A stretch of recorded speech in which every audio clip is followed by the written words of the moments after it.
আমড়ার আচার তো অনেকে অনেকভাবেই খেয়েছেন, কিন্তু এইভাবে কি কখনো খেয়েছেন? না খেয়ে থাকলে অবশ্যই একবার হলেও বানিয়ে দেখবেন, অনেক বেশি মজা হয়। আর এই আস্ত আস্ত আমড়ার আচারগুলো কিন্তু খেতে খুবই ভালো লাগে। আমার কাছে তো খুবই ভালো লাগে, আপনাদের কাছেও ভালো লাগবে যদি এইভাবে বানিয়ে খান। এইভাবে একবার আমড়ার আচার বানিয়ে খেলে কিন্তু আর অন্যভাবে খেতেই চাইবেন না, এতটাই মজা হয় এইভাবে বানালে।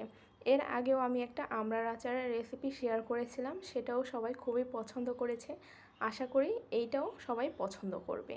তো এবার আমি নিয়েছি এখানে হাফ কেজি আমড়াগুলো আমি সুন্দর করে ছিলে তারপর এগুলো পানি দিয়ে সুন্দর করে ধুয়ে নেব। আপনারা অবশ্যই একবার হলেও এইভাবে রেসিপিটা ট্রাই করে দেখবেন, অনেক বেশি মজা লাগে, খেতেও ভালো লাগে, আর এগুলো অনেক দিন পর্যন্ত সংগ্রহ করেও খাওয়া যায়।